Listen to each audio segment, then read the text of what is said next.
जो बच्चे हैं वो मेरे जैसे जीवन बिता। हर एक माँ बाप क्या सोचते मालूम है कि मुझसे बेहतर जीवन बिता। सो आपको शुरुआत करनी चाहिए अभी से। अगर आपके छोटे छोटे बच्चे हैं उनको सिखाओ प्रार्थना कैसे करना, उनको सिखाओ परमेश्वर के वचनों को कैसे पढ़ना है, उनको सिखाओ कि बाइबल कैसे पलटना है। सबसे दुखित बात क्या मालूम है, बहुत सारे मसीहों को बाइबल पलटना नहीं आता। उन्हें पता नहीं कि कहां पर क्या लिखा हुआ है, उन्हें पता नहीं कौन सा किताब जुने नियम में है, कौन सा किताब नए नियम में है, उन्हें पता नहीं कि कौन सी किताब के बाद कौन सा किताब आता है। ये क्यों नहीं पता है? क्योंकि हम लगातार तौर पर पढ़ते नहीं हैं। अगर हम लगातार तौर पर पढ़ेंगे तो हमें पता चलेगी कौन सा किताब कौन से किताब के बाद आता है और कौन सा किताब कौन सी किताब के पहले आता है, कहां पर क्या ढूंढना चाहिए। और जब हम सीखेंगे तो हम अपने बच्चों को सिखा सकते हैं। अपने बच्चों को सिखाना बहुत जरूरी है। और अगर आपके बच्चे नहीं है तो मैं आपको बताना चाहता हूं ना, आपके बच्चे होने से पहले उन सारी प्रशिक्षण को आपको अपने जीवन पर लागू करना, अपने जीवन में लागू करना। और अगर आपके बच्चे हैं तो अभी से उनको सिखाओ, अभी से उनको बताओ ऐसा कौन सा चीज है जिसमें पैसा निवेश करने से पैसा बढ़ता है। बहुत सारे बच्चों को पैसा खर्चा करना आता है लेकिन पैसा बचाना नहीं आता है। मुझे अभी भी याद है कि जब मैं मुझे लगता है कि 12-13 साल का था, उस टाइम मैंने अपना बैंक अकाउंट ओपन किया था एक सादे बैंक में, और कुछ ही महीनों में 2000 रुपये जमा कर लिया। और तब से मुझे पता है कि पैसे कैसे बचाए जाते हैं और पैसे कैसे कमाए जाते हैं। मैंने अपने बहुत छोटे उम्र में पैसा कमाना सीखा। और मैं आपको बताना चाहता हूं, ये परमेश्वर का अनुग्रह है कि मैं यहाँ पर आपको बता रहा हूँ कि कैसे आप अपने बच्चों की परवरिश कर सकते हो। क्योंकि आप जो चीज इस समय उनको सिखाओगे वो आगे जाकर उनका आदत बन जाएगा। अगर आप उन्हें प्रार्थना करना सिखाओगे, अच्छे लोगों के साथ संगति करना सिखाओगे, तो मैं आपको बताना चाहता हूँ कि वे आगे जाकर अच्छी बातों को अपने जीवन में लागू करते रहेंगे। अब अनुमान लगाइए, आप सोच कर देखिए कि जब से आपके बच्चे जो है पैसों को पहचानते हैं, तब से आपने उनको कितना पैसा दिया। आप कैलकुलेट करें और आप ये देखें कि उन्होंने कितना पैसा जमा किया। वो उन्होंने क्यों नहीं जमा किया? क्योंकि शायद आपको जमा करना नहीं आता। उन्होंने क्यों नहीं जमा किया? क्योंकि आपने उनको कभी बताया नहीं। उन्होंने क्यों नहीं जमा किया? क्योंकि आपने कभी उनको सिखाया नहीं। आप उनको सिखाना चाहिए, आप उनको बताना चाहिए। बचपन एक ऐसा चीज है जहां पर हम बहुत सारी चीजें बहुत जल्दी सीखते हैं। एक दिन ऐसा हुआ कि एक लगभग 45-50 साल का जो एक व्यक्ति है, वो एक बहुत अच्छे म्यूजिशियन के पास गया जो बहुत अच्छा इंस्ट्रूमेंट बजाता था। और उसने कहा कि सर, मैं आपसे इंस्ट्रूमेंट बजाना सीखना चाहता हूं। उसने कहा मैं जरूर आपको सिखाऊंगा, लेकिन आपको वो इंस्ट्रूमेंट सीखने के लिए कम से कम 1 साल लगेगा और उसका खर्चा कम से कम 5 लाख रुपए। उसने कहा मैं देने के लिए तैयार हूं, कोई प्रॉब्लम नहीं, मुझे भले 1 साल लगे और मुझे 5 लाख रुपए देने पड़े, कोई प्रॉब्लम नहीं है, मैं सीखने के तैयार हूं। उसने तुरंत 5 लाख रुपए का चेक निकाला और उस व्यक्ति को दिया। उतने में ही एक छोटा बच्चा आया, वो लगभग 10-11 साल का था। उसने कहा कि मैं आपसे इंस्ट्रूमेंट सीखना चाहता। उसने कहा कि आपको 6 महीने लगेंगे और आपको 2.5 लाख रुपए लगेंगे। अचानक ये व्यक्ति उसकी ओर देखता है और वो कहता है आप ऐसे कैसे कर सकते हो? आप उससे बस 2.5 लाख रुपए ले रहे हो और आप 6 महीने में सिखा रहे हो, और आप मुझसे 1 लाख रुपए ले रहे हो और 5 लाख रुपए ले रहे हो और 1 साल में सिखा रहे हो। ये पक्षपात आप क्यों ऐसे कर रहे हो? उसने कहा कि मैं कोई पक्षपात नहीं कर रहा, मैं आपके लिए 6 महीना इसलिए ज्यादा बोल रहा हूं क्योंकि शुरुआत के जो 6 महीने हैं, जो गलत बातें आपके अंदर भरी हुई है, उसे निकालने के लिए मुझे लग जाएंगे, और बाकी का 6 महीना मैं आपको नई बातों को सिखा सकता हूं। और ये बच्चों से मैं इसलिए कम समय और कम पैसा ले रहा हूं क्योंकि इसके अंदर ऐसे कोई बात नहीं है जो मुझे निकालनी है, मुझे केवल उसके अंदर वो बात भरनी है। तो जब आपके बच्चे छोटे हैं, उनको सिखाओ, उनको बताओ पैसों का महत्व क्या है, कैसे पैसों को इस्तेमाल करना चाहिए। पैसा ना ही तो आपको इस्तेमाल करे, ना ही तो आपके बच्चों को इस्तेमाल करे। आपको और आपके बच्चों को पैसों का इस्तेमाल करना। इसलिए अभी से उनको सिखाइए, अभी से उन्हें प्रार्थना करने सिखाइए, अभी से उनको बाइबल कैसे पलटना है वो सिखाइए, अभी से बाइबल कैसे पढ़ना है वो उनको सिखाइए, अभी से उनको बताइए कि बाइबल में कौन से व्यक्ति है, कौन से योद्धा है, कौन से प्रार्थना करने वाली महिलाएं हैं, कौन से प्रार्थना करने वाले लोग हैं। जब आप अभी से उनको सिखाओगे तो वो आगे चलकर, मैं आपको बताना चाहता हूँ ना, परिवर्तन लाने वाले लोग बन जाएंगे। हालेलुया। इसलिए इन चीजों को गंभीर लो, इन चीजों को गंभीर लो। आप पर आपकी जो जिम्मेदारी है केवल ये नहीं कि आप अपने बच्चों को अच्छे कपड़े दे, अच्छा खाना दे, अच्छा छत दे, अच्छे माहौल में उनको रखे, केवल ये जिम्मेदारी आपकी नहीं। आपकी सबसे महत्वपूर्ण जिम्मेदारी है कि उनके अंदर अच्छे गुणों को भरे, और वो जब छोटे होते हैं तब उनके अंदर उन गुणों को लाना बहुत जरूरी है। अन्यथा आगे जाकर बहुत सारे माँ बाप पछताते हैं। बहुत सारे लोगों ने, मुझे मालूम नहीं कि आपने ये सुना या नहीं सुना, लेकिन लोग ऐसे कहते हैं कि क्यों मैंने इसको जन्म दिया, इसको जन्म देकर मैं पछता रहा। अगर आपने नहीं सुना तो मैं आपको बताना चाहता हूं, आप कोई अलग दुनिया में रहते हैं, आप इस दुनिया के बिल्कुल नहीं हो। और अगर आपने सुना है तो वो अच्छी सीख है जो हम अपने जीवन में लागू कर सकते हैं और अपने बच्चों को सिखा सकते हैं। और देर अभी भी नहीं हुई है। आपके बच्चे चाहे कितने भी बड़े क्यों ना हो जाए, वो आपके बच्चे ही रहेंगे। वो कभी आपके माता और पिता नहीं बन सकते। आप उन्हें हमेशा सिखा सकते हो कि ये चीज आप करो, ये बातें आप अपने जीवन में करो, और आपको सिखाना चाहिए। और प्लीज आप उन्हें सिखाएं परमेश्वर की हर एक बातें जो परमेश्वर के वचन में लिखा गया है, उन्हें बताए, उन्हें सिखाए, उन्हें समझाए और उनका मार्गदर्शन करें। हालेलुया।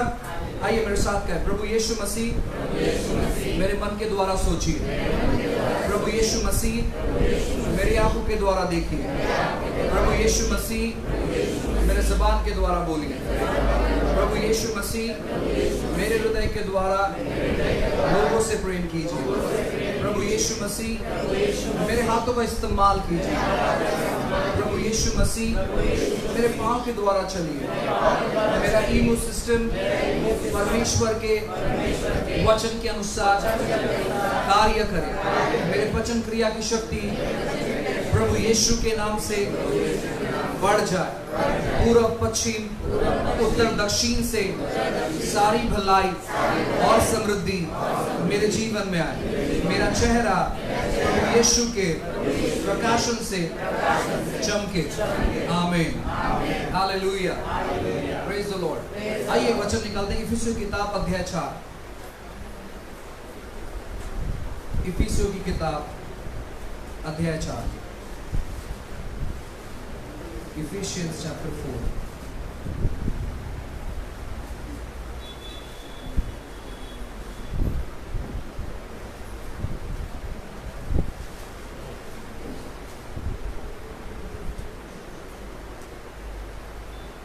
और 25 नंबर के वचन से मैं आपके लिए पढ़ता हूं, ध्यानपूर्वक सुने।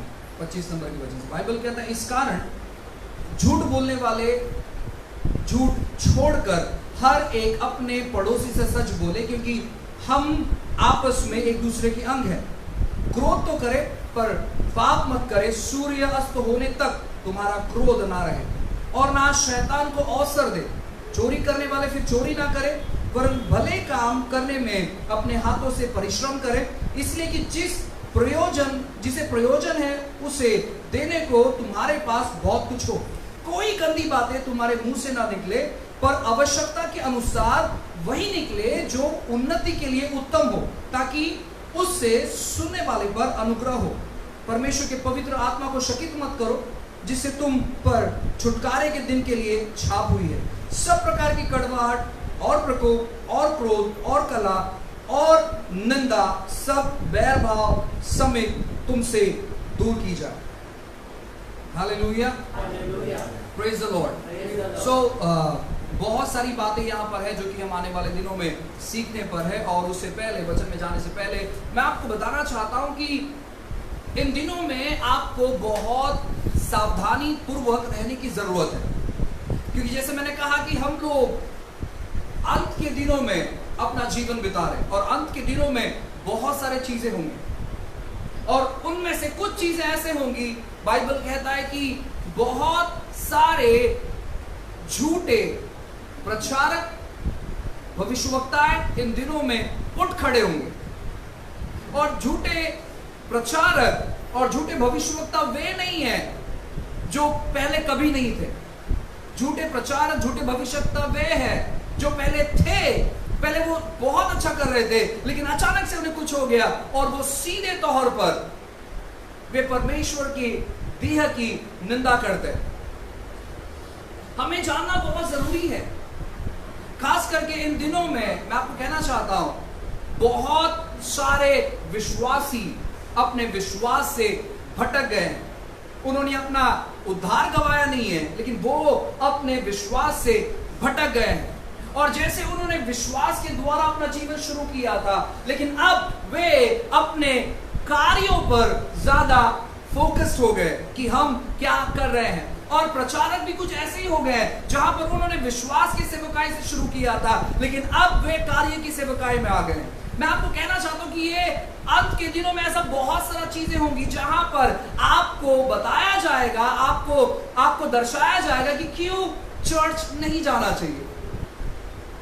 आप यहां वहां से अफवाहें सुनेंगे, वीडियोस देखेंगे, आपके दोस्त, आपके मित्र जो बहुत अच्छे विश्वासी थे, प्रार्थना करने के बाद हालात बदल जाती थी, बीमारियां निकल जाती थी, दुष्ट आत्माएं चले जाते थे, ऐसे लोग पीछे आ जाएंगे, वो अपने विश्वास से भटक जाएंगे और वो आपको बताएंगे कि क्यों कलीसिया नहीं आना चाहिए, क्योंकि कलीसिया परफेक्ट नहीं है, परिपूर्ण नहीं है।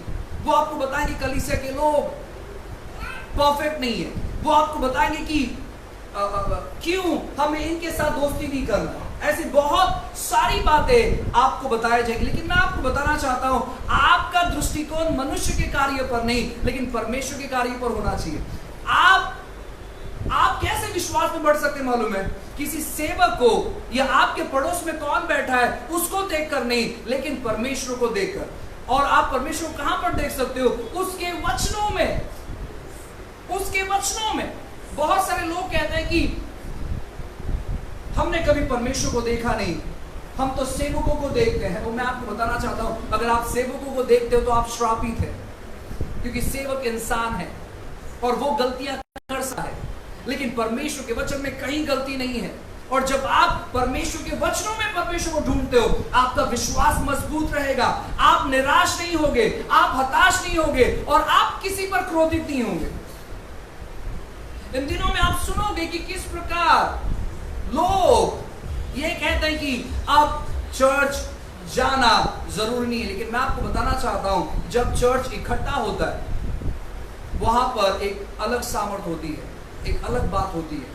और शैतान क्या करता है? किसी को नाश करने से पहले उसे वो अलग लेकर जाता है,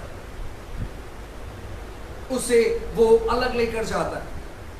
पूरे बाइबल को आप पढ़कर देखिए, जब आप बाइबल पढ़ोगे तो लिखा गया है कि जिस व्यक्ति में दुष्टात्मा रहता था वो व्यक्ति एकांत में चले जाता था और वो किसी से नहीं मिलता था।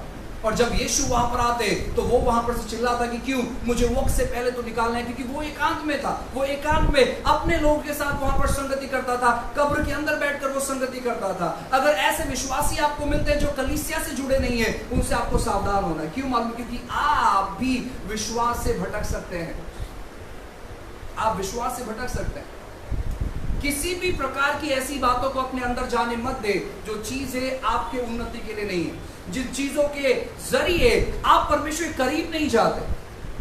ऐसी कोई भी सलाह आप लागू मत करें अपने जीवन में जो सलाह आपको परमेश्वर के करीब नहीं लेकर जाता है। जो झूठे प्रचारक है, जो झूठे भविष्यवक्ताएं हैं, वो परमेश्वर से नफरत बिल्कुल नहीं करेंगे। झूठे प्रचारक या झूठे भविष्यवक्ता या झूठे शिक्षाएं वो नहीं है जहां पर वो कहेंगे कि आप किसी को मत मानो और कोई दूसरा है वगैरह वगैरह। वो शिक्षाएं नहीं है। शिक्षाएं कैसे होगी मालूम है? झूठी शिक्षाएं ऐसी होगी कि उनका पूरा दृष्टिकोण जब वो प्रचार करेंगे तो सीधा आपका दृष्टिकोण आपके ऊपर आए। यानी आप जो बेहतरीन काम कर रहे हैं, आप अच्छे काम कर रहे हैं, आप बुरे काम कर रहे हैं, वो सारे चीज जब आप उनके प्रचार को सुनोगे, वो सारे चीज आपके सामने आएंगे। और परमेश्वर की ओर से जो प्रचार होता है, मैं आपको बताना चाहता हूं, जब आप उन प्रचारकों को सुनोगे तो आपका सारा दृष्टिकोण परमेश्वर के पास जाएगा। आपको लगेगा कि नहीं अब हमें प्रार्थना करने की जरूरत है, आपको लगेगा कि नहीं अब हमें परमेश्वर के साथ में समय बिताने की जरूरत है, अब हमें परमेश्वर के वचनों को पढ़ने की जरूरत है। आपको ऐसा महसूस होगा सच में परमेश्वर हमसे प्यार करता है और वो रोज हमारा इंतजार करता है हमसे मुलाकात करने के लिए। लेकिन जब आप झूठे प्रचारकों का सुनोगे, झूठे भविष्यवक्ताओं का सुनोगे, आपको लगेगा अब जीने से अच्छा मर जाना है, क्योंकि हमारे जीवन में कोई अच्छी बातें नहीं हो रही है और मुझे लगता है कि मैं परमेश्वर से दूर हो गया, मुझे लगता है कि मेरा पतन हो गया है, या तो मैं विश्वास से भटक गया हूं, या तो मैंने अपना उद्धार गवा दिया है। आपको ऐसे सारी चीजें महसूस होगी और इन चीजों से आपको बहुत सावधान होना है, ऐसे चीजों से बहुत सावधान होना है, क्योंकि इस समय में बहुत सारे लोग मसीह के देह में आ मिले हैं जो मसीह के विरोधी हैं। इन चीजों को आपको समझना चाहिए। परमेश्वर आपसे बेहद प्यार करता है और उसने अब तक आप पर हार नहीं मानी है। आज पूरा दुनिया जो है ना परमेश्वर को ढूंढ रहा है, पूरा विश्व, और ये अच्छी बात है। पूरा विश्व परमेश्वर को ढूंढ रहा है, ये अच्छी बात है। लेकिन सबसे अच्छी बात क्या मालूम है? परमेश्वर ने हमें ढूंढ निकाला। हालेलुया। पूरा दुनिया परमेश्वर को ढूंढ रहा, अच्छी बात है, लेकिन सबसे अच्छी बात है कि उसने हमें ढूंढ निकाला, उसने हमें खोजा और उसने हमें नियुक्त किया। और उसने केवल नियुक्त नहीं किया, उसने नियुक्त इसलिए किया था कि हम फल लाए और हमारा फल बना रहे। परमेश्वर ने आपको ढूंढा है। कहो अपने पड़ोस वाले से, परमेश्वर ने आपको ढूंढा है। और मैं आपको बताना चाहता हूं, परमेश्वर जिसको ढूंढते हैं वो कभी खो नहीं सकता है। परमेश्वर जिसको ढूंढ कर निकालते हैं, वो कितनी भी गहराई में क्यों ना चले जाए, वो परमेश्वर के नजरों से कभी नहीं छुप सकता है। क्योंकि परमेश्वर की निगाहें, परमेश्वर की आंखें, परमेश्वर का सोच विचार उसकी ओर लगा रहता है।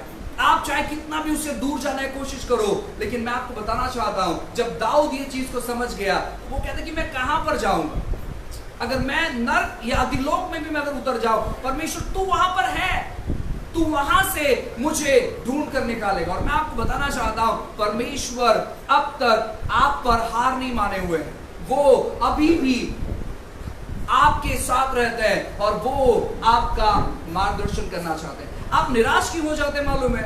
जब आप लोगों का सुनते हैं। आप निराश क्यों हो जाते हैं मालूम है? जब आप अपने हालात को देखते हैं, जब आप ये सोचते हैं कि क्यों मैं प्रार्थना करूं। अगर आपके मन में ऐसी कोई बात है कि क्यों मैं प्रार्थना करूं अगर मेरी परिस्थिति नहीं बदल रही है, मैं प्रार्थना करने के बाद भी मेरी परिस्थिति ऐसी है, मैं परमेश्वर के वचनों को पढ़ने के बाद भी मेरी परिस्थिति ऐसी है, मैं यीशु मसीह को अपना उद्धारकर्ता मानने के बाद भी मेरी परिस्थिति ऐसी है। मैं आपको बताना चाहता हूं, आपकी परिस्थिति बहुत बेहतर है। अगर आप नहीं मानते तो बहुत बेकार होता और आपको पता भी नहीं है कि वो क्या होता। जो चीज आपके पास इस समय है वो चीज कब की चली गई होती है। जो चीज आप अनुभव कर रहे हो, मैं आपको बताना चाहता हूँ, कुछ अलग ही चीज आप अनुभव करते हैं अगर आप यीशु के पास रहते हो। कभी ये शंका अपने मन में मत लाए कि क्यों प्रार्थना करना है। बदलाव जैसे आपको चाहिए शायद वैसे नहीं हो रहा है, लेकिन परमेश्वर अपने बदलाव का कार्य आपके जीवन में कर रहे हैं। आपको विश्वास करने की जरूरत है, आपको परमेश्वर पर भरोसा करने की जरूरत है। इन दिनों में सबसे मुख्य बातों पर हमें ध्यान लगाना है कि परमेश्वर कलीसिया को क्या कहना चाहते हैं। और इन दिनों में बहुत सारे लोग ऐसे हैं जो उन सारी बातों में गड़बड़ी ला रहे हैं, तो आपको सावधान होने की जरूरत है। बाइबल कहता है इफिसियों की किताब अध्याय 4 और वचन 29 में ऐसे लिखा है, कोई गंदी बातें तुम्हारे मुंह से ना निकले, पर आवश्यकता के अनुसार वही निकले जो उन्नति के लिए उत्तम हो, ताकि उससे सुनने वाले पर अनुग्रह हो। गंदी बातें इसका मतलब कोई गाली गलौज नहीं, गंदी बातें इसका मतलब है जो बातों के अंदर हमारे जीवन में परिवर्तन और बदलाव लाने की सामर्थ्य नहीं है, वो बातों को आप ना निकालें। काफी बार निराशा यहीं से आती है, काफी बार अविश्वास यहीं से आती है, जब आप किसी के ऐसी बातों को सुनते हो जो बातें परमेश्वर के वचनों से मैच नहीं खाती हैं। इन दिनों में आपको सावधान होना है उन लोगों से मिलने के लिए। अगर आप यहूदा की किताब को पढ़ोगे तो वहां पर लिखा है कि कौन से लोगों से मिलना चाहिए। जो लोग विश्वास में नहीं है, जब आप ऐसे लोगों के साथ संगति करते हैं, खास करके इस समय में, तो मैं आपको बताना चाहता हूं वे लोग आपके अंदर अविश्वास को लेकर आ सकते हैं। होने दो कि संसार हमारे पास संगति करने आए।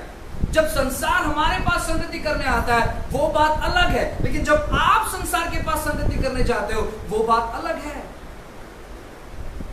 वो बात अलग है। जब आप किसी के घर में जाते हो तो मैं आपको बताना चाहता हूं वे लोग जो पकाएंगे वो आपको खाना पड़ेगा। आप वहां पर नहीं बोल सकते भाई आप चिकन मत पका, आज मटन खाने का मूड कर रहा है, और अगर आपने चिकन पकाया भी तो उसे आप कल खाओ, हमारे लिए आप नया खाना, आप नहीं बोल सकते। आप मजबूरन, आपको अच्छा लगे नहीं लगे, आपको बस वो खाना है जो उन्होंने पकाया है। लेकिन जब वो लोग आपके घर पर आते हैं तो आपकी मर्जी चलती है, आप जो पकाओगे उनको वो खाना है। तो होने दो कि इन दिनों में संसार के लोग आपके पास आकर संगति करें और आप संसार के पास न जाए संगति करने के लिए, आप संसार के पास न जाए संगति करने के लिए। मैं आपको कहना चाहता हूं ये बहुत जरूरी है। आप उन लोगों से मिलकर उनको हराने की कोशिश मत करें जो हार चुके हैं अपने जिंदगी में।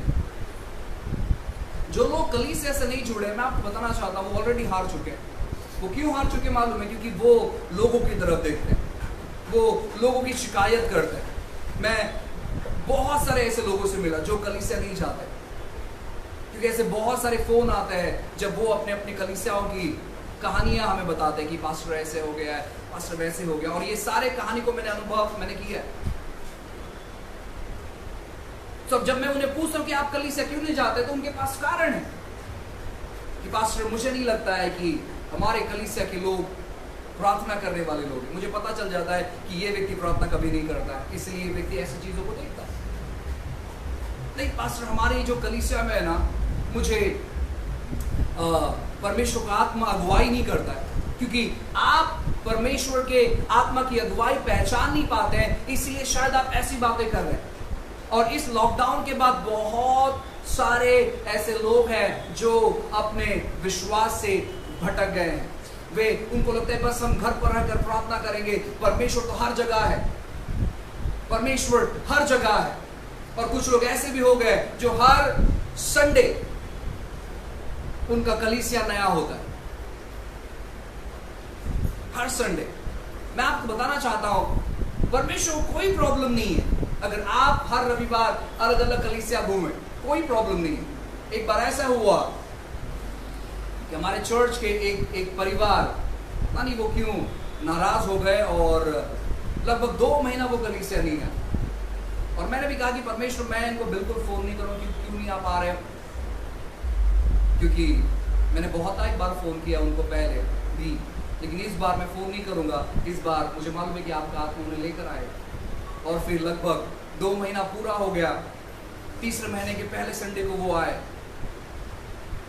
और उन्होंने मुझसे बातें की। मैंने कहा ब्रदर, आप पिछले 2 महीने से अपने फैमिली को लेकर आप चर्च नहीं आ रहे। उन्होंने कहा कि हम बहुत सारे चर्च यहाँ वहाँ जा रहे थे, लेकिन बाद में जाकर पता चला कि उन सब से ये ठीक ठाक ही है।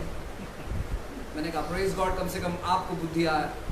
और मैंने जानबूझकर आपको फ़ोन नहीं किया क्योंकि मुझे मालूम है कि अन्य कलीसिया और वहाँ के लोग कैसे हैं। सो मैं आपको बताना चाहता हूँ कि जो लोग यहाँ वहाँ जा रहे हैं अलग अलग कलीसियाओं में, इश्यूज कुछ नहीं है, लेकिन वहाँ पर आपकी उन्नति नहीं है। क्योंकि जब हम एक पेड़ हर हफ्ते एक जगह से निकालकर, एक कुंडी से निकालकर दूसरे कुंडी में लगाते हैं, तो वो पेड़ बढ़ता नहीं है, वो पेड़ मरता है। अगर किसी पेड़ को आपको बढ़ाना है तो कुछ वक्त तक उसे वहीं पर रहने दीजिए, वो बढ़ेगा बहुत अच्छे से, वो जड़ पकड़ेगा। लेकिन अगर आप उसे उखाड़ दोगे तो वो अपना कुछ जड़ वो नीचे छोड़ देगा, आधी शक्ति वो नीचे छोड़ देगा और आधी शक्ति के साथ वो दूसरे कुंडी में शिफ्ट होगा। इसलिए आपको कलीसिया से जुड़े रहना बहुत जरूरी है, बहुत जरूरी है। अपनी स्थानिक कलीसिया से जुड़े रहना बहुत जरूरी है। और लोग ये भी बताते कि क्यों वो चर्च नहीं आते, वे अपने घर में ही प्रार्थना करते। बहुत सारे लोगों के पास उनका अपना अपना उन्होंने बाइबल बना ली है, अपना अपना। मैं आपको बताना चाहता हूं, अगर कलीसिया इंपॉर्टेंट नहीं होती, महत्वपूर्ण नहीं होता, तो परमेश्वर कभी इस चीज को शुरू नहीं करता। परमेश्वर पहले इस चीज को अवॉइड करता। लेकिन परमेश्वर को मालूम है कि इस 21वीं सदी की सबसे बड़ी जो जरूरत है वो है कलीसिया। इस 21वीं सदी की सबसे बड़ी जरूरत है वो है संगति।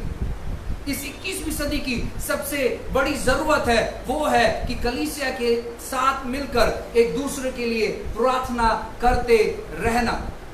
जो चीज अलग हो जाती है, मैं आपको बताना चाहता हूं, आप एक उंगली से कुछ नहीं कर सकते और आप 4 उंगली से भी कुछ नहीं कर सकते जब तक आपके 5 उंगली साथ नहीं देती है।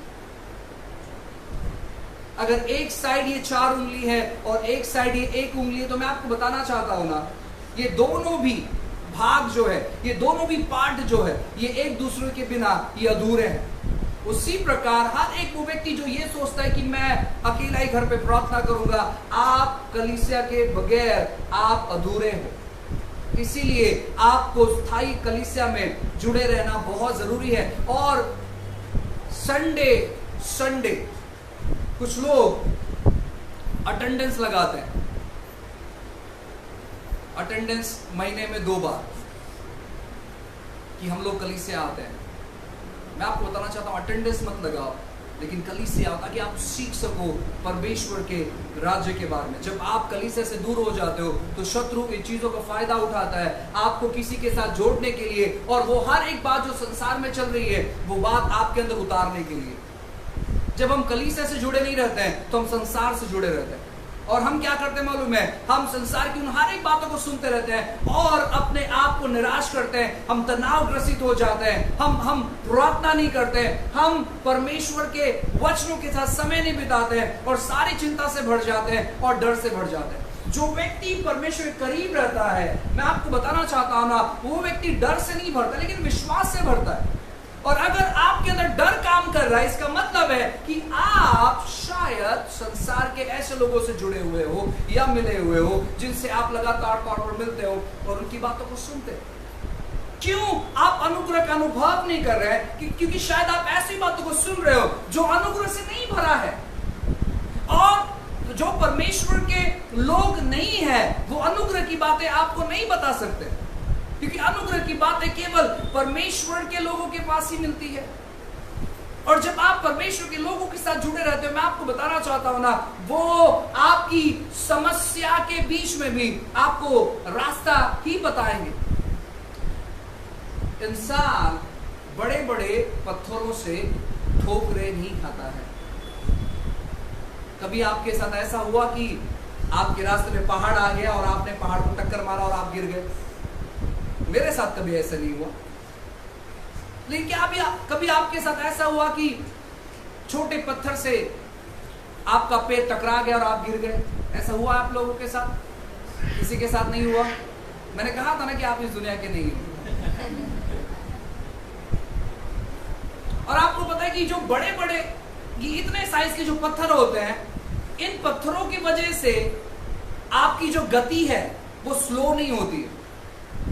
लेकिन छोटे छोटे जो कंकर है, आपके बारे में पता नहीं, लेकिन बहुतायत बार मेरे जूते और चप्पल में छोटे से कंकर आ जाते हैं, और वो छोटा सा कंकर आने की वजह से मेरी जो गति है वो स्लो हो जाती है। मैं जो फास्ट चलता हूं, अचानक मुझे रुकना पड़ता है उस कंकर को निकालने। आपके चप्पल या जूते में कंकर फंसता है या नहीं फंसता है? वाह, आप इस पृथ्वी के लोग हैं। सो मैं आपको बताना चाहता हूं कि वो छोटे से कंकर की वजह से हमारी जो गति है वो स्लो हो जाती है। उसी प्रकार मैं आपको बताना चाहता हूं क्यों परमेश्वर का अनुग्रह हम अनुभव नहीं कर पाते, क्योंकि हम परमेश्वर के वचनों को छोड़कर, परमेश्वर की संगति को छोड़कर ऐसी बातों से जुड़ जाते हैं जहां पर बहुत सारे पत्थर और बहुत सारे कंकर हमसे आकर टकराते हैं और हमारे मन में प्रश्न चिन्हों को उत्पन्न करते हैं। अगर आप बहुत सारी प्रश्न चिन्हों से भरे हुए हो तो मैं आपको बताना चाहता हूं अब जरूरी है कि हम परमेश्वर के पास जाकर संगति करें, क्योंकि परमेश्वर का वचन हमारा मार्गदर्शन करता है उसकी ओर बढ़ने के लिए, उसको अनुभव करने के लिए। आपको ऐसी बातें सुनने की जरूरत है जहां पर परमेश्वर का अनुग्रह आप पर उतरे।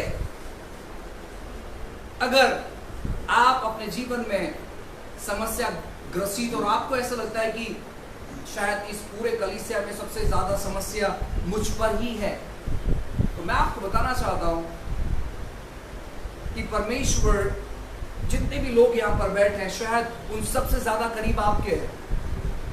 जो जितना ज्यादा समस्या में होता है परमेश्वर उतना ज्यादा उसके करीब होते ताकि वो उतनी जल्दी उनको उन समस्या से बाहर निकाले। बाइबल कहता है कि एक दिन ऐसा हुआ कि एक जगह पर 5000 लोग इकट्ठे थे और एक जगह पर 4000 लोग इकट्ठे थे। जहां पर 4000 लोग इकट्ठे थे वहां पर खाना ज्यादा था, जहां पर 5000 लोग इकट्ठे थे वहां पर खाना कम था। जहां पर 5000 लोग इकट्ठे थे मैं आपको बताना चाहता हूं ना, वहां पर खाना कम था लेकिन सब लोग खाने के बाद 12 टोकरी बच गए। जहां पर 4000 लोग इकट्ठे थे वहां पर खाना ज्यादा था लेकिन सब लोग खाना खाने के बाद 7 टोकरी बच गए। तो जहां पर खाना ज्यादा है वहां पर खाना कम बचा, जहां पर खाना कम है वहां पर सब लोग खाकर तृप्त होने के बाद, पूरी तौर पर डकार मारने के बाद 12 टोकरी बच गई। तो जहां पर आपको लगता है कि वास्तविक तौर पर बहुत सारी कमी घटी है, तो मैं आपको बताना चाहता हूं शारीरिक तौर पर परमेश्वर की उपस्थिति वहां पर होती है उन सारी कमी घटी हटाने के लिए और अलौकिक बातें करने के लिए। समस्या है कि हमारा दृष्टिकोण जो है ना कभी कभी बदल जाता है, हम कभी कभार पीछे आ जाते हैं, कभी कभार रुक जाते हैं। इसलिए इन सारी चीजों को हटाओ और परमेश्वर के अनुग्रह को इजाजत दो आपके जीवन में बहने के लिए, आपके जीवन में बहने के लिए। जो व्यक्ति कमी घटी में है वो परमेश्वर से सीधे प्राप्त कर सकता है। जो व्यक्ति समस्या में है वे परमेश्वर सीधे प्राप्त कर सकते हैं। मैंने आपको बताया था कुछ रविवार पहले कि ऐसी कोई बात परमेश्वर के पास नहीं है जो आपके पास नहीं है।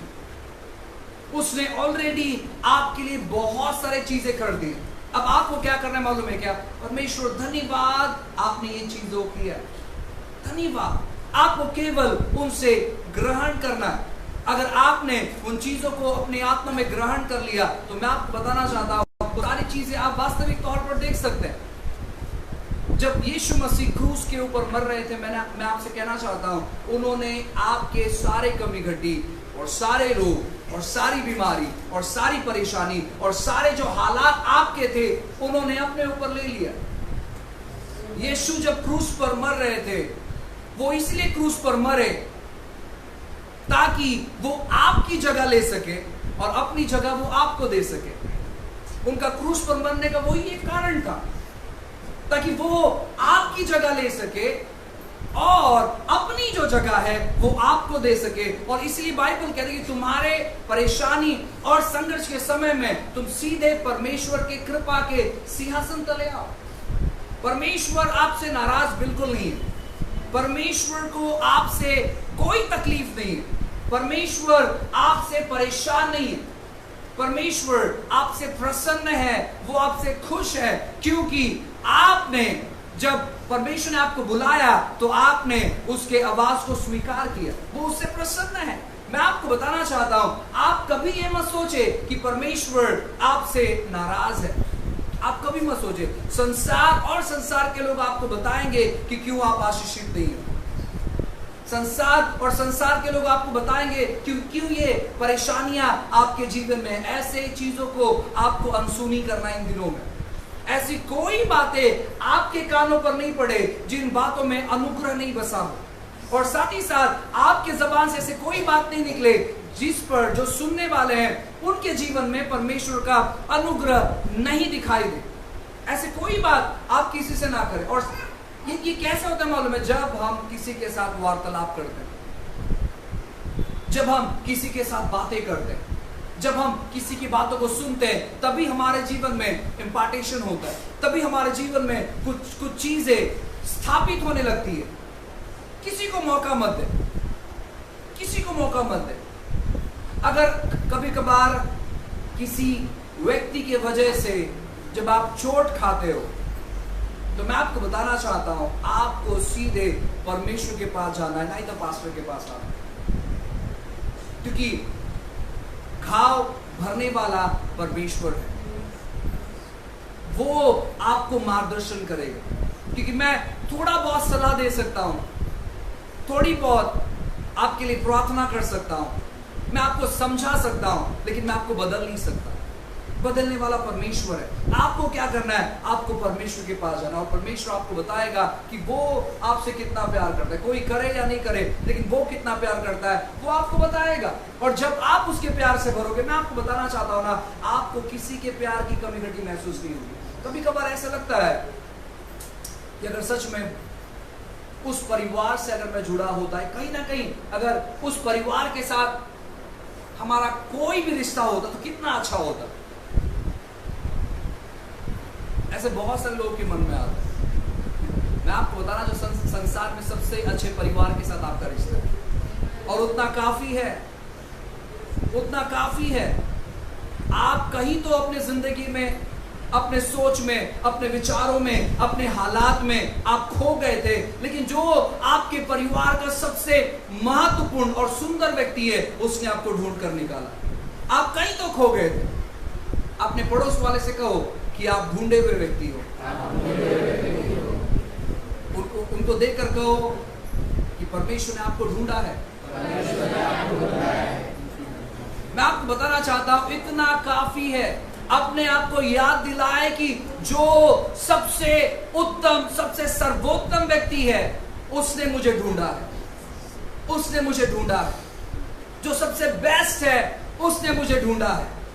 जो सबसे सर्वोत्तम है, उसने मुझे ढूंढा है। 99 तो उसके साथ थे, लेकिन मैं कहीं तो अंधकार में खो गया था, और उसने 99 को साइड में रखा, और मैं जो एक इकलौता अंधेरे में खो गया था, किसी को दिखाई नहीं दे रहा था, मेरा कोई पहचान नहीं था, लेकिन परमेश्वर ने जब मुझे ढूंढ कर निकाला। मैं आपको बताना चाहता हूं, सोच कर देखिए, हम कौन से चीजों को ढूंढते हैं? सच बताइए मुझे कि आपके घर में आपका एक का सिक्का, आपने अपने जेब से पैसा निकाला और अचानक एक का सिक्का कहीं तो गिर गया, आप कितना मेहनत लेते हैं उसे ढूंढने के लिए? मैं बिल्कुल नहीं लेता, क्योंकि 1 रुपया है, कल मिल जाएगा, कोई प्रॉब्लम नहीं, क्योंकि 1 रुपए से कुछ नहीं होगा। आप लोगों ने, मुझे भी लगता है कि आप लोगों ने भी ऐसे इतना सीरियसली से ढूंढा नहीं होगी, कि नॉर्मल चीज है। हम कोई भी नॉर्मल चीज बहुत ही गंभीरता से कभी नहीं ढूंढते। हम ढूंढते कौन सी चीज मालूम है क्या? जो बहुत प्रेशियस हो, जो बहुत कीमती हो, जो ऐसी कोई चीज हो जो जिससे हम बहुत प्यार करते हैं, जो हमारे बहुत दिल के करीब हो, या तो जो हमें बहुत पसंद हो। अगर वो चीज हमें नहीं मिलती है, हम तब तक शांत नहीं बैठते हैं जब तक कि वो चीज हमें मिल नहीं जाती है। और उनमें से परमेश्वर के हम वो चीज है कि जब तक हम नहीं मिले, वो शांत नहीं बैठा, वो ढूंढता रहा, और आज भी वो अनेक लोगों को ढूंढ रहा है। आप परमेश्वर के सर्वोत्तम लोग हैं, और उसने आपको ढूंढा है, आपने उसे ढूंढा नहीं है। मैंने आपसे पहले ही कहा कि ये अच्छी बात है कि पूरा संसार परमेश्वर को ढूंढ रहे हैं, लेकिन परमेश्वर में ढूंढ कर निकाला, ये सबसे उत्तम चीज है, सबसे बेस्ट चीज है, और इन चीजों में हमें मग्न होना है। संसार के जो लोग हैं या संसार की जो बातें, उन चीजों के लपेटे में मत आओ, क्योंकि वे चीज आपको परमेश्वर के प्रेम से अलग करने की कोशिश कर रहे हैं। और मैं आपको बताना चाहता हूं, जब आप ये चीज सोचोगे कि किस प्रकार परमेश्वर ने आपको ढूंढ कर निकाला, आपको पता चल जाएगी कोई भी बात ना ही तो बीमारी और ना ही तो गरीबी, ना ही तो कोई कर्जा और ना ही कोई ऐसी चीज मुझे परमेश्वर के प्रेम से अलग कर सकती है। कोई चीज परमेश्वर के प्रेम से आपको अलग नहीं कर सकती है, जब आप जानोगे कि उसने आपको किस प्रकार ढूंढ कर निकाला। आप कैसे कंपेयर कर सकते हो अपनी परिस्थिति को परमेश्वर से? कैसे कंपेयर कर सकते हो? आप कभी कंपेयर ऐसे मत करें। मैं यहाँ पर सब के बारे में बात करूं, क्योंकि ऐसा यहाँ पर कोई व्यक्ति नहीं है जो ये कहता ओ पास्टर मुझे कोई प्रॉब्लम नहीं है। पूरे दुनिया के चर्च में आप चले जाओ, आपको वो कहने के लिए कहते हैं, अगर आप पूछोगे ब्रदर कैसे, आओ बहुत अच्छा प्रभु के अनुग्रह से, लेकिन उसके जीवन में बहुत सारा चीज चल रहा होता है। मैं कभी कभार जब अपने दोस्तों को पूछता हूँ भाई कैसे हो, ओ प्रभु के आशीष में सर्वोत्तम है, लेकिन मुझे मालूम है कि उनके हालात कैसे हैं। हम बस कहने के लिए कहते हैं, लेकिन उसी व्यक्ति को पता है कि उसके जीवन में कौन सी समस्या है। उसी व्यक्ति को पता है कि उसके जीवन में वो कौन सी चीजों से जूझ रहा है। उसी व्यक्ति को पता है कि उसकी हालात कौन सी स्थिति में खराब है।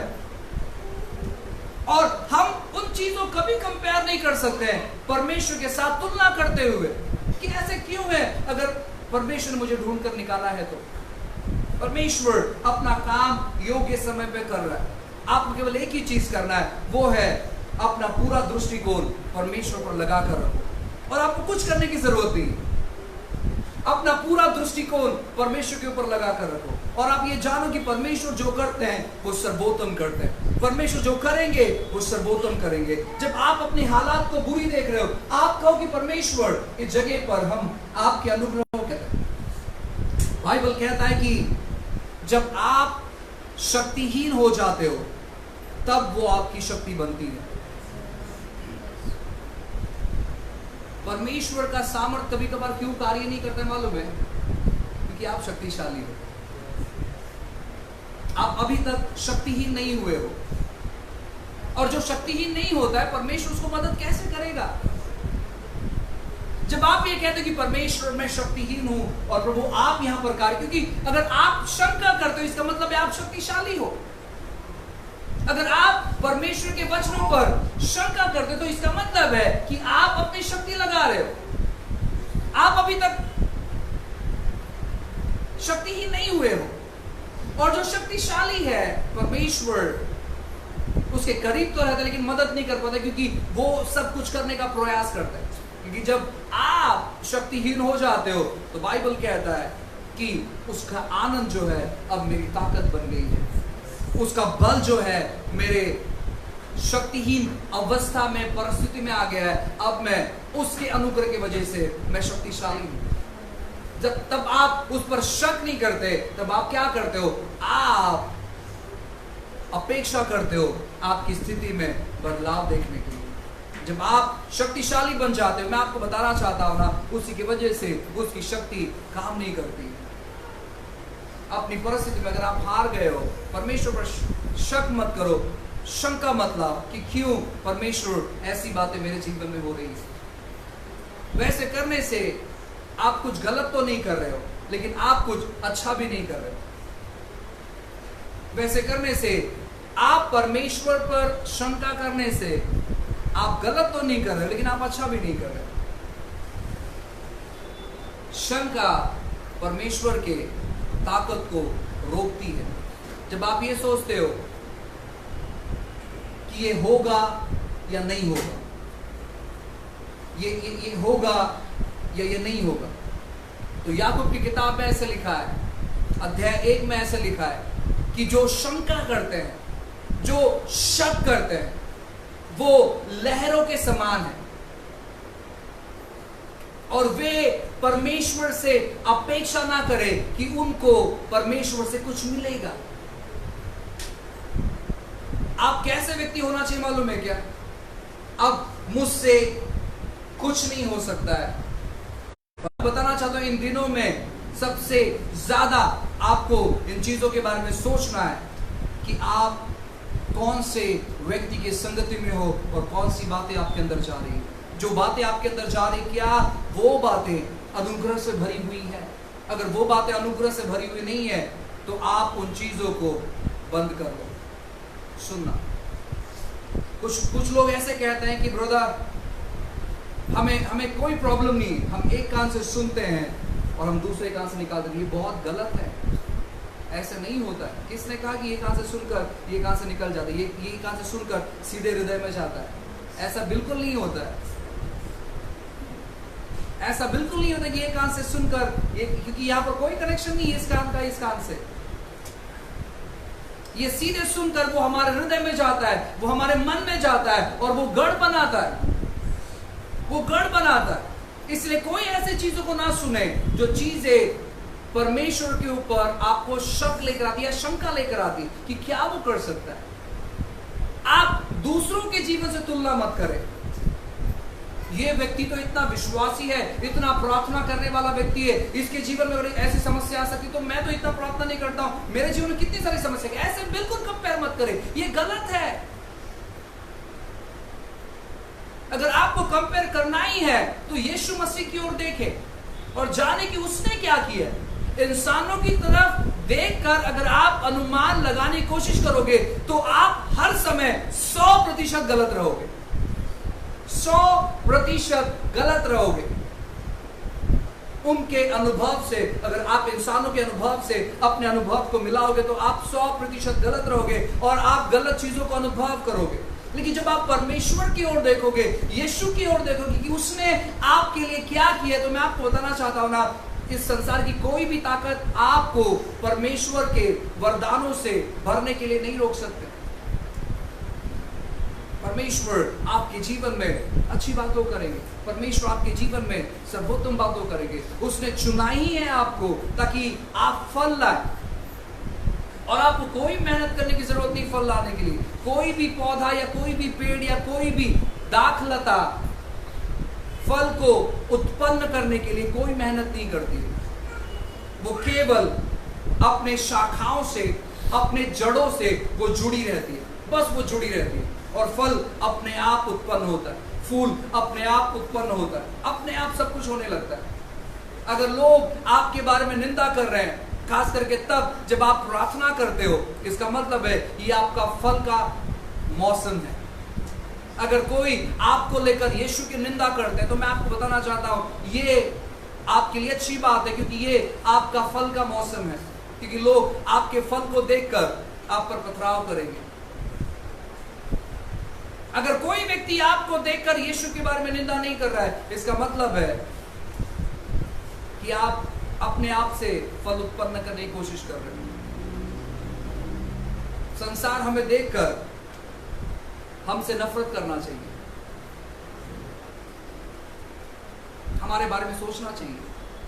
बाइबल कहता है कि जब अब्राहम किसी जगह पर था तो वहां के जो लोग थे, अड़ोस पड़ोस के जो लोग थे, वो उससे परेशान थे, वो डरते थे उससे, और वो सोचते थे कहीं ये व्यक्ति यार हमें या हमारे शहर को या हमारे गांव पर कब्जा ना कर ले, क्योंकि इसके बाद कितना सारा है।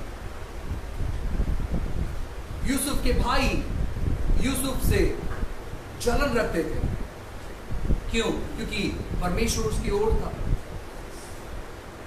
और आने वाले दिनों में ऐसा कुछ चीज होने वाला है जब लोग आपसे जलन रखेंगे, ये देखते हुए कि परमेश्वर किस प्रकार आपको आशीषित कर रहे हैं, परमेश्वर किस प्रकार आपके जीवन में गवाहियों को तैयार कर रहे हैं। आपको तैयारी करनी है, आपको बिल्कुल निराश नहीं होना है कि हम इतने समय से विश्वास कर रहे हैं, हम कोई बदलाव को देख नहीं पा रहे, कोई परिवर्तन को देख नहीं पा रहे। मैं आपको बताना चाहता हूँ ये ऐसा मौसम है जहां पर परमेश्वर कुछ ऐसी आंधी और ऐसे हवाओं को चलाएंगे कि कुछ पल भर में स्थितियां और परिस्थिति पूरी तौर पर बदल जाएगी। आपके लिए मानो कि आप सपना देख रहे हैं, आप सपना देख रहे हैं, ऐसे परमेश्वर आपके जीवन में करेगा। आपको विश्वास करने की जरूरत है। जो व्यक्ति विश्वास करता है उसके लिए हर एक चीज संभव है, जो व्यक्ति विश्वास करता है उसके लिए हर एक चीज संभव है। इसलिए जब आज आप अपने घर पर जाओगे, आपको अपने भविष्य में देखना है कि सब कुछ ठीक ठाक हो रहा है। जब आप अपने भूतकाल को देखते हो, अपने भूतकाल को देखने के बाद अपने भविष्यकाल में मत देखो, आप सीधे अपने भविष्यकाल में देखो कि परमेश्वर कैसी कैसी बातें आपके जीवन में कर रहे हैं। जब आप अपने आंखों को बंद करते हो तो चीजें आपको दिखाई देनी चाहिए बेहतरीन। जब आप अपनी आंखों खोलते हो तो आपको चीजें दिखाई देनी चाहिए बेहतरीन, नहीं तो आपके भूतकाल के अनुभव को लेकर आप उन बातों को करें। हालेलुया। परमेश्वर ने आपको ढूंढ कर निकाला और ये सबसे सर्वोत्तम बात है। ढूंढा उसे जाता है जो प्रेशियस हो, जो कीमती हो, जो मूल्यवान हो, जो खूबसूरत हो, जो हमारे दिल के करीब हो, जिसे हम ज्यादा पसंद करते हैं। हम उन चीजों को ढूंढते हैं, उन चीजों को ढूंढते हैं। जो चीज कोई काम के नहीं है हम उसे कभी नहीं ढूंढते। आपका एक का सिक्का नाले में गिर गया, कितने लोग उसे ढूंढने के लिए नाले में हाथ डालने तैयार है? तो कोई भी नहीं एक के सिक्के के लिए। लेकिन किसी की सोने की अंगूठी अगर गिर गई, माय गॉड, मैं आपको बताना चाहता हूँ, आप जाने के बाद भी कुछ लोग वहां पर टूट पड़ेंगे क्योंकि सोने की अंगूठी गिरी है। वो परवाह नहीं करेंगे उस नाले में क्या क्या चीज आ रहा है, कोई प्रॉब्लम नहीं, सोने की अंगूठी मिल जाए तो काफी है, क्योंकि कीमती है, कीमती है। और जब परमेश्वर किसी चीज को ढूंढ रहा है, सोचो वो कितनी कीमती होगी। परमेश्वर के लिए सोना, चांदी या पूरे आकाश मंडल के जो जितनी खूबसूरत चीजें हैं, दाऊद कहता है कि परमेश्वर इतनी सारी खूबसूरत खूबसूरत चीजें हैं, आपने उन चीजों के ऊपर ध्यान नहीं लगाया, उन सभी चीजों को साइड में आकर आप इंसानों के बारे में क्यों इतना सोचते हैं? आप इंसानों के बारे में क्यों इतना विचार करते हैं?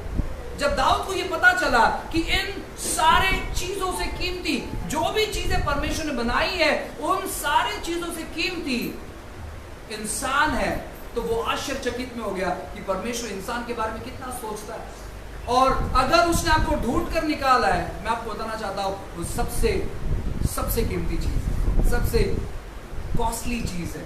इसलिए अपने आप को हल्का मत लो और शैतान को मौका मत दो आपको वो बताने के लिए कि आप कितने नीचे गिर चुके हैं, आप किस प्रकार परमेश्वर के अनुग्रह से दूर हो गए हो, आप किस प्रकार परमेश्वर के कोई आशीष को आप अनुभव नहीं कर सकते हो, किस प्रकार आप परमेश्वर से विभाजित हो गए। उससे मौका मत दे वो सारी बातें आपके पास लाने के लिए। इसलिए इन सारी चीजों से दूर है और परमेश्वर से आप जुड़े। परमेश्वर आपसे प्रेम करते हैं, परमेश्वर आपके जीवन में सर्वोत्तम बातों को लाना चाहते हैं, परमेश्वर आपके जीवन में सर्वश्रेष्ठ बातों को लाना चाहते हैं, परमेश्वर आपके जीवन में हर एक उन बातों को लाना चाहते हैं जो उन्होंने तैयार किया है। और जो भी परमेश्वर तैयार करते हैं वो बहुत खूबसूरत रहता है। परमेश्वर जो तैयार करते हैं वो सर्वोत्तम रहता है। परमेश्वर जो तैयार करते हैं, मैं आपको बताना चाहता हूं ना, वो सबसे हटके और सबसे अलग रहता है। और आप आने वाले दिनों में उन चीजों को अनुभव करने पड़े।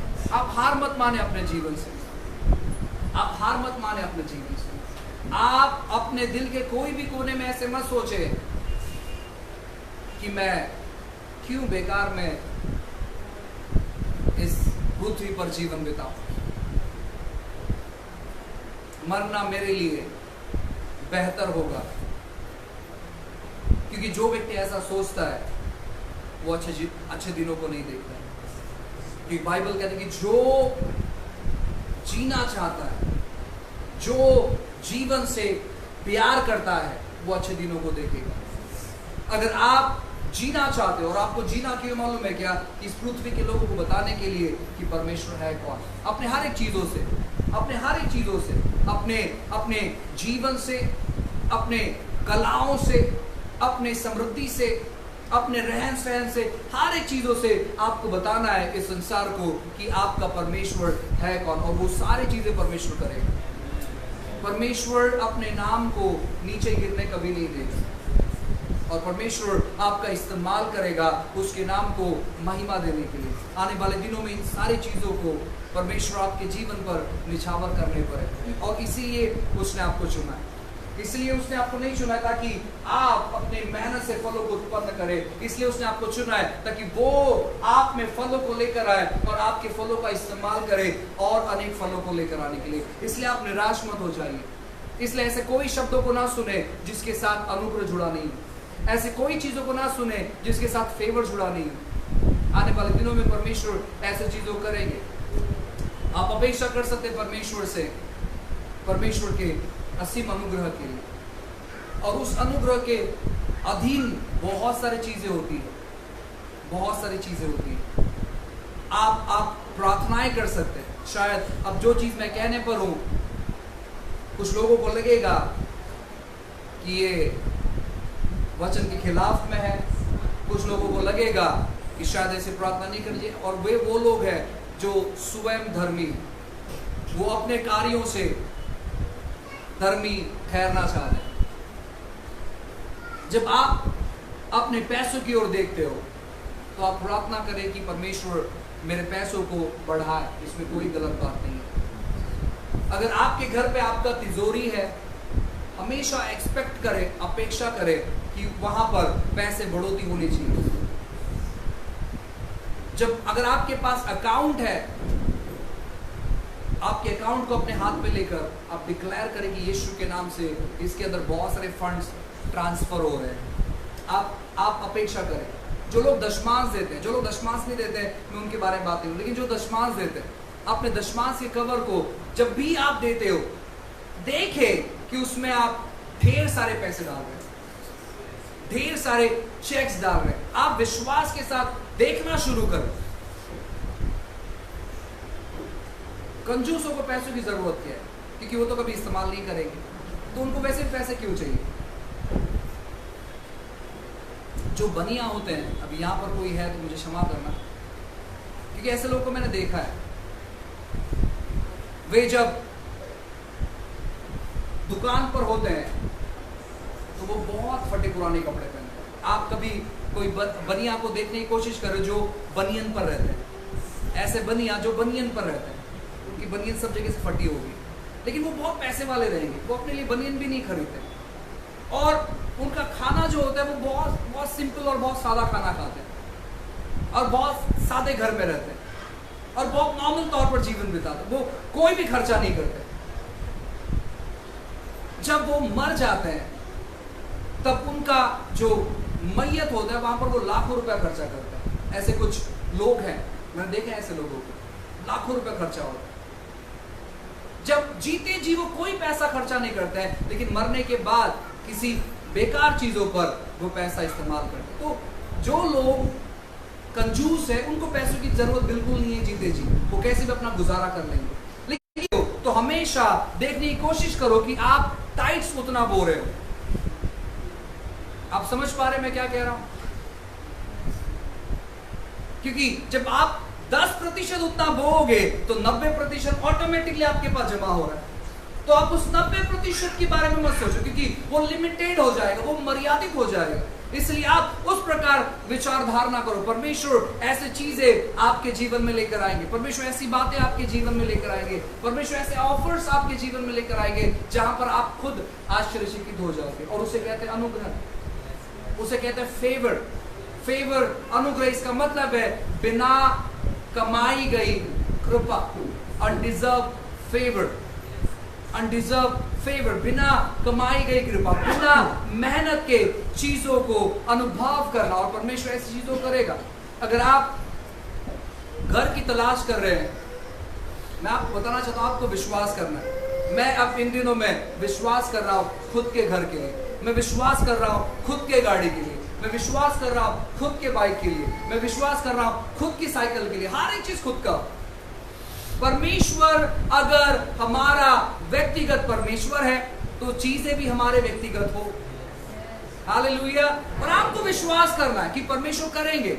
मुझे पता नहीं कि पैसों का हालात क्या है, मुझे पता नहीं कि वर्ल्ड ट्रेड सेंटर किस प्रकार चल रहा है और वहां से किस प्रकार पूरे दुनिया में आप पैसों का आना जाना हो रहा है, हमारा यहाँ पर पैसों का मार्केट किस प्रकार है, उससे हमें कुछ लेना देना नहीं है। हमें स्वर्ग की तरफ देखना है, क्योंकि वो हमारा असल ठिकाना है और परमेश्वर उन सारी चीजों को इन दिनों में करेगा। यहाँ लोग क्या बात कर रहे हैं, कौन क्या बात कर रहे हैं, इन सारे चीजों से अपना ध्यान हटाओ और होने दो कि हमारा ध्यान परमेश्वर के वचनों पर लगा रहे। ये बस खाली आज इंट्रोडक्शन था और आने वाले दिनों में बहुत सारी चीजों को हम अनुभव करने पड़ेगा। विश्वास करें, मेरे साथ मिलकर विश्वास करें अपने जीवन में परिवर्तन को देखने के लिए, अपने जीवन में बदलाव को देखने के लिए। लोग हमारी चर्चा और भी ज्यादा करने पर है।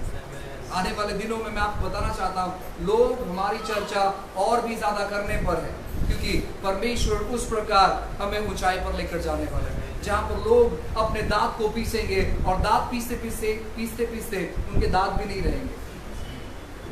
दांतों को पीसना एक्चुअली सच है, लोग अपने दांतों को पीसते हैं और अलग प्रकार की बातों कहते हैं कि यार ये ऐसे कैसे हो सकता है, तो वो इतना पीसेंगे कि उनके दांत भी नहीं बचेंगे।